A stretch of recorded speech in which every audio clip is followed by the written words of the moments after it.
ሰላም ጤና ይስጥልን የተከበራችሁ አድማጭ ተመልካቾቻችን እንደምን አላችሁ? የሰዓቱን መረጃዎች ይዘን መጥተናል። አብራችሁ ትቆዩ ዘንድ የአክብሮት ግብዣችን ነው። እንደተለመደው አዳዲስ ቪዲዮዎችን ይዘን መጥተናል። እነሱ ላይ ሪያክት እናደርጋለን።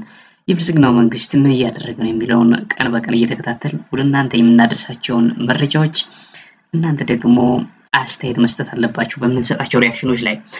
እስኪ ወደ መጀመሪያው ቪዲዮ እንወሰዳችሁ። አንድ የአማራ ክልል የመብት ተሟጋች ነኝ ሲል የነበረ ኤርትራ በረሃ ድረስ ዘምቶ የነበረ የአማራን ህዝብ ነፃ አወጣለሁ እንዲሁም ኢትዮጵያን ነፃ አወጣለሁ ሲል የነበረ አንድ ግለሰብ ላስተዋውቃችሁ።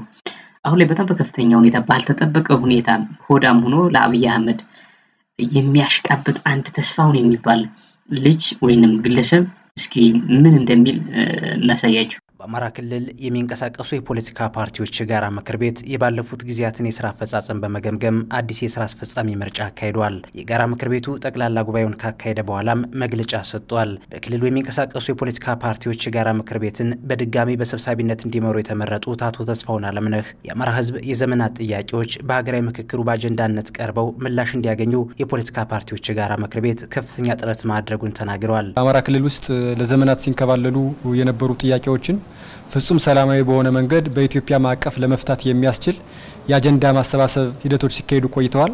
የአጀንዳ ማሰባሰብ ሂደቶች ሁሉንም ያካተተ ፍትሃዊ የሚባል ተስፋ የሚጥል በመሆኑ የፖለቲካ ፓርቲዎችም ስንሳተፍ ነበር። በተሳትፎችንም ለግጭት ምክንያት የሆኑ ችግሮችን ነቅሰን አወጣን በሀገር አቀፍ የምክክር ኮሚሽኑ እንድንወያይባቸው፣ እንድንመክርባቸው፣ እንድንደራደርባቸው የሚያስችል ማዕቀፍ ውስጥ አስገብተናቸዋል ማለት ነው።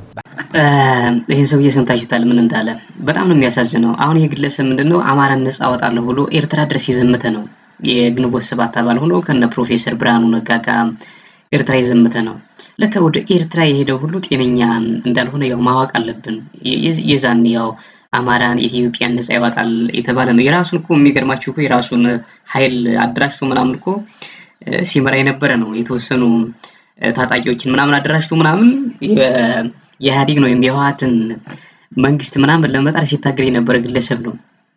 አሁን እኛ ከዚህ የተረዳነው ምንድነው ወደ ኤርትራ የሄደው ሁሉ ጤነኛ አይደለም ወይ ከዚህ ከሀገር ቤት የሆነ ወንጀል ሰርቶ ወይ ሰርቆ ወይ ሴት ደፍሮ ነው ወደ ኤርትራ ሲሄድ የነበረ ማለት ነው። አንዳንዱ ግለሰብ ልክ እንደዚህ አይነቱ ማለት ነው። አሁን ይህን ግለሰብ እኔ በበኩሌ አምነው ነበር፣ ለአማራ ህዝብ የሚቆረቆር ነው ብዬ የማምነው ሰው ነበር። ግን ባልተጠበቀ ሁኔታ ሆዳም ሆኖ የምክክር ኮሚሽኑን የአብይ አህመድ ድራማ ላይ ሲሳተፍ እያያችሁት ነው ምን ያህል እንደሚያሽቃብጥ።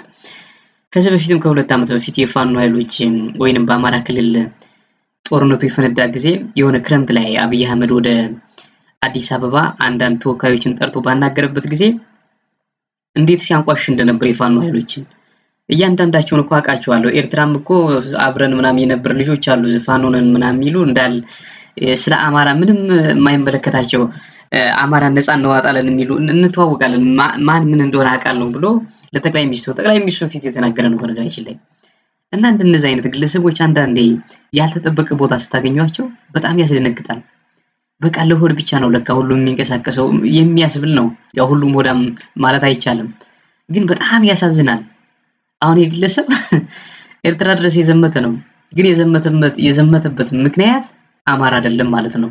ኮዙ የአማራን ህዝብ ነፃ ለማውጣት አለም ደግሞ የኢትዮጵያን ህዝብ እንደዛ አይደለም። ኮዙ የራሱን ሀብት ወይም ለመዝረፍ የሄደ ነው። ህይወቱን ለመቀየር ወደ ኤርትራ ፈንግጦ ምናምን የሄደ ግለሰብ እንደሆነ በቃ ታወቀ። አሁን አጋጣሚ የሆነ ስልጣን ሲሉት ገባ፣ ቀጥታ የፋኖ ኃይሎችን መሳደብ ጀመረ። አሁን ደግሞ በሚያሳዝን ሁኔታ ይሄ አጀንዳ ማሰባሰብ በሚለው የአብይ አህመድ ሴራ ውስጥ ገብቶ ኑ እያለ ነው ታጣቂዎችን የፋኖ ኃይሎችን ጊዜው ሳይመሽ ለሰላም እጃችን ዘርግተናል ኑ እያለ ነው። አብይ አህመድን እንግዲህ ለረጅም ጊዜ ምናምን አማራን ሲቀጠቅጥ እንዲኖር እንደፈለገው የኦሮሞማው እንትን እንዲፈነጭ እያገዘ ነው ማለት ነው። በጣም የሚያሳዝነው እንደነዚህ አይነት ግለሰቦች በክልሉ በጣም ተንሰራፍተዋል። እሺ ወደ ከተማ መረጃ ስንወስዳቸው አድማጭ ተመልካቾቻችን በጣም በሚያሳዝን ሁኔታ አሜሪካን ሀገር ተቀምጠው የፋኖ ኃይሎች አንድ እንዳይሆኑ ከሚሰሩ ግለሰቦች አንዱ አበበ በለው የሚባል ግለሰብ ነው። በአሜሪካ በጣም እኮ ነው የሚያሳዝነው። አሜሪካ ስትሄዱ እኮ አሁን ጎጃምና ጎንደር የሚባለው ራሱ ከዛ ነው የሚጀምረው መከፋፈል። አፈር ብሉና እስኪ አሁን ዲሲና በተለያዩ በአሜሪካ ስቴት ያላችሁ የጎጃምና የጎንደር ማህበረሰብ የምትባሉ ትግባባላችሁ? በነገራችን ላይ ትግባባላችሁ ወይ? ጎንደር ለብቻ ጎጃም ለብቻ አንዴ ስትሽቆጠቆጥ ምናምን የምታየው መረጃ አለን እኮ እኛ አሜሪካ ባንኖርም መረጃ አለን። ምንድነው የምታወሩት? አሁን ይሄ አበበ በለው የሚባል ግለሰብ ከነ ሀብታሙ አያሌው ጋር ጥምረት ፈጥሮ የፋኖ ኃይሎች እንዲከፋፈሉ ያደረገ ነው። ይኸው ጎንደር አሁን አንድ እንዳይሆን እስካሁን ድረስ እየከፋፈሉ ያሉ ግለሰቦች ናቸው። እስክንድር አምላኪዎች። እስክንድር በቃ የአማራ ፋኖ ካልመራ እስክንድር የት እንደሆነ ታውቁታላችሁ ማን እንደሆነ? እኔ በጣም ነው የሚያሳዝነው። አበበ ብለው አሁን በቃ ፒውር ጎንደር እንደሆነ ይታወቃል። ግን ከነ ሀብታሙ አያሌው ከየት እንደመጣ ከማይታወቀው ጋር አብሮ የፋኖ ኃይሎች አንድ እንዳይሆኑ በእስክንድር በኩል ጥረት እያደረጉ ነው። ፋኖ ከፍ ያለውን አስበላችሁት።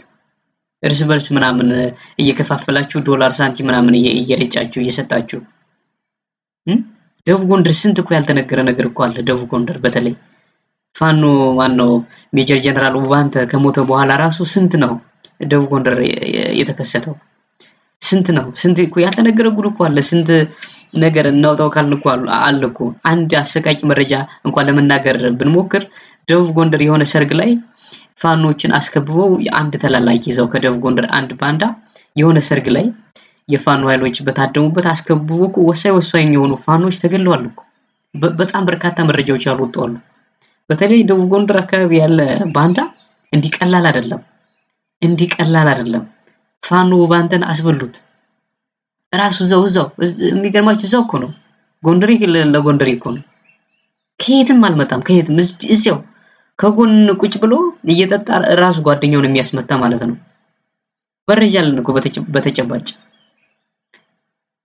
ከጎን ቁጭ ብሎ ያስመታዋል ደውሎ ምናምን። ሌላ ለብልጽግና ምናምን ወይ አጎቱ እዛ መከላከያ ውስጥ ካለ ወይ ወንድሙ ካለ እዛው የሰፈሩ ልጅ ደውሎ ስንት ያስመታል ደቡብ ጎንደር። በተለይ ታሽ ጋይንትና ላይ ጋይንት መረጃ አለን እኮ። በተለይ አስቡት እዛ የሆነ ሰርግ ላይ ከበባ ተፈጽሞባቸው የሞቱት ፋኖች በጣም ወሳኝ የሆኑ ጋይንት እነማን ናቸው? ይሄ ሁሉ መውጣት አለበት እኮ። ስንት የተደበቀ ጉድ አለ እኮ ደቡብ ጎንደር። ወሳኝ የሆኑ ልጆች ሰርግ ላይ ያስከብቡ በብልጽግናው ያስመታቸው።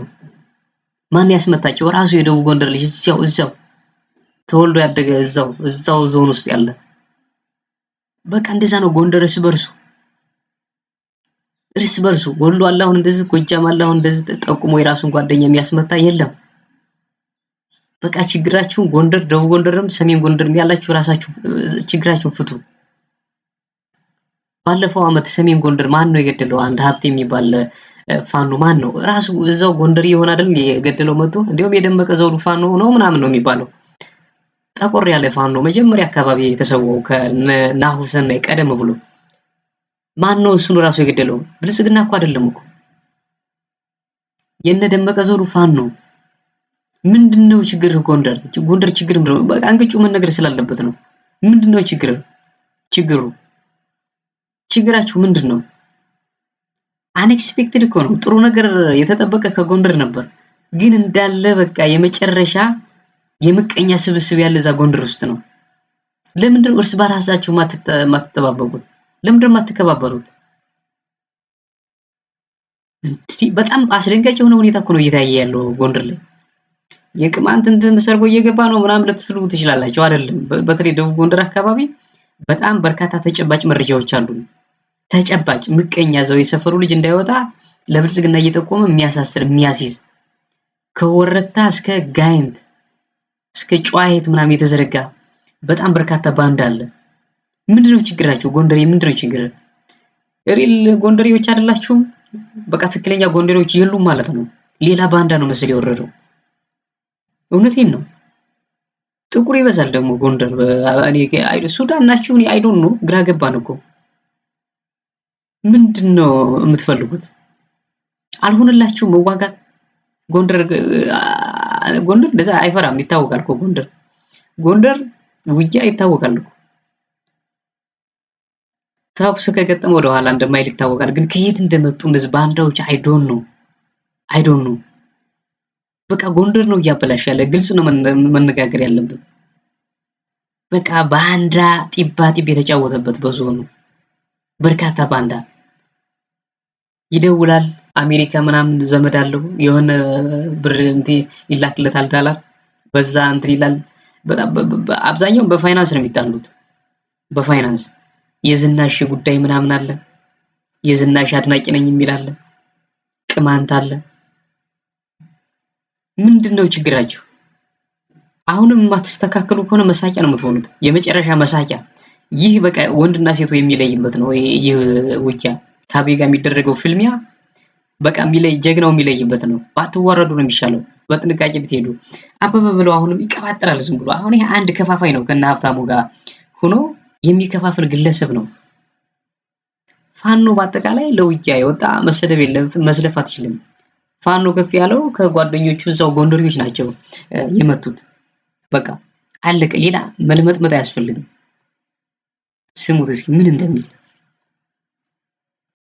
አሁን ምንድነው መደረግ ያለበት ከተባለ መሬት ላይ ጠመንጃ የያዛችሁ ግለሰብ ፋኖች፣ ማዕረግ የሌላችሁ ፋኖች መረዳት ያለባችሁ እየታገላችሁ ያላችሁት ለአማራ ሕዝብ መሆኑን ጠንቅቆ ማወቅ ያስፈልጋልና ከሻለቃ አዛዥ ጀምሮ ከብርጌድ አዛዥ ጀምሮ ክፍለ ጦር አዛዥ፣ የእዝ አዛዥ፣ የመጨረሻ ሰው የሚባለው ሰው ከአማራ የማይበልጥ መሆኑን እናንተ ህይወታችሁን እየሰጣችሁ ያላችሁት ለአማራ እንጂ የተወሰኑ ግለሰቦችን ስልጣን ላይ ለማውጣት አለመሆኑን የምታሳዩበትና እንደናንተ ጠመንጃ ይዞ የሚታገል በየትኛውም ጫፍ ያለ ፋኖ በየትኛውም ክፍለ ጦር ውስጥ ይሁን በየትኛውም አይነት አደረጃጀት ይግባ ህይወቱን ለአማራ ሊሰጥ የወጣ የእናንተ አይነት ወጣት መሆኑን ተረድታችሁ በፋኖ ላይ በግፍ በሐሳብ ልዩነት ሰበብ እኔ ያልኩትን ካልሰማ በሚል አይነት ነገር የሚደረጉ የዚህ አይነት ወንጀሎችን የሚፈጽሙ ሰዎች አቲንክ የእናንተን ፍርድ ሊያገኙ ይገባል ብዬ ነው ማምነው።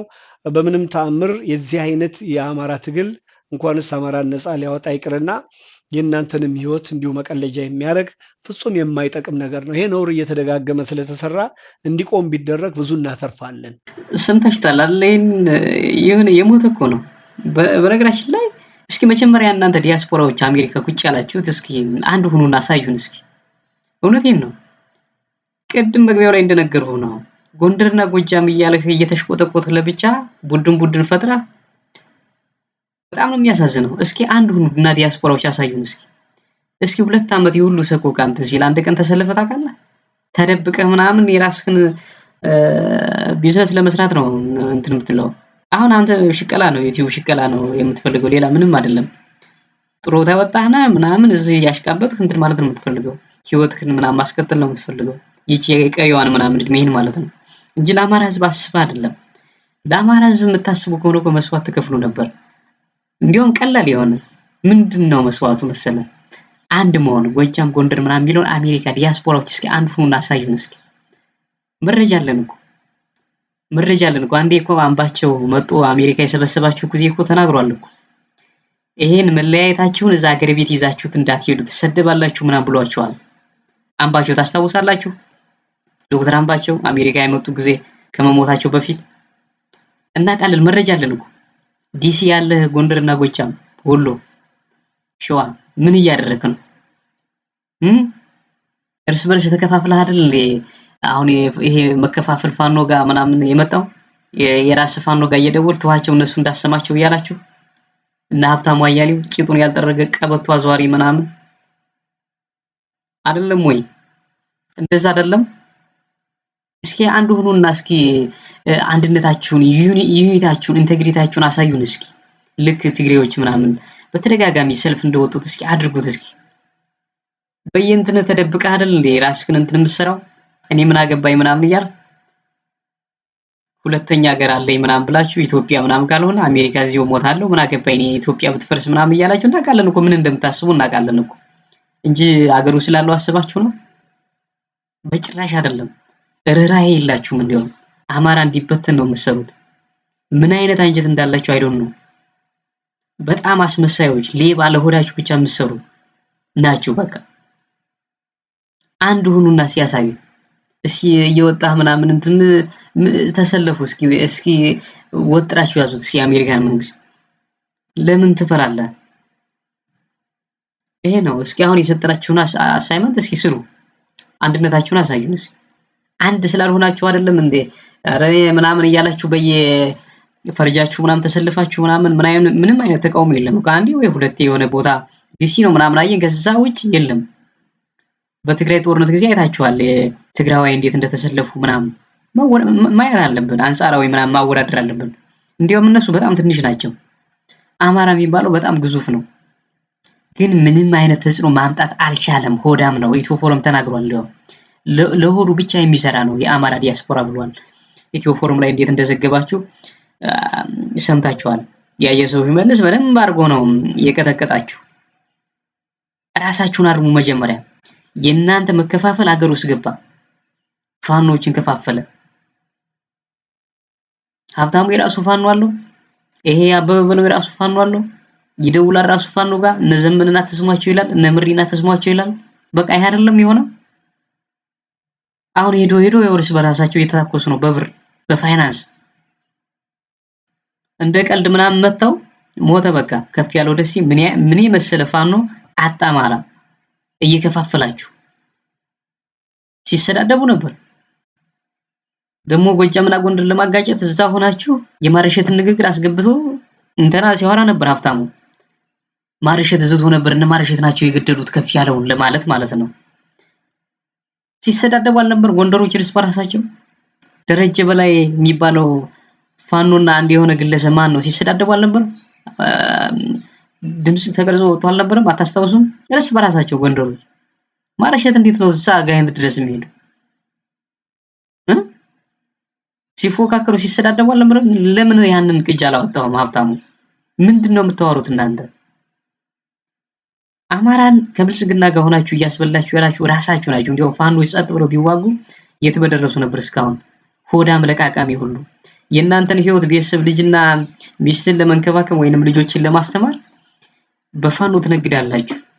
ምንም ጥቅም የሌላችሁ ሆዳሞች ናችሁ። ፍሮንት ላይ ወጣችሁ የምታወሩት በተለይ ሚዲያ ያዛችሁ እና ሀብታሙ አያሌ አበበ በለው ምናምን የዩቲዩብ ለቃቃሚ። እኔ ዩቲዩብ ከፈለኩ ምናምን ገንዘብ ከፈለኩ ብልጽግና አልሆንም ይላል ሀብታሙ አያሌው። የታባ ነው ብልጽግና የምትገባ? በየትኛው ብቃት ነው? በጣም ነው የሚያሳዝነው።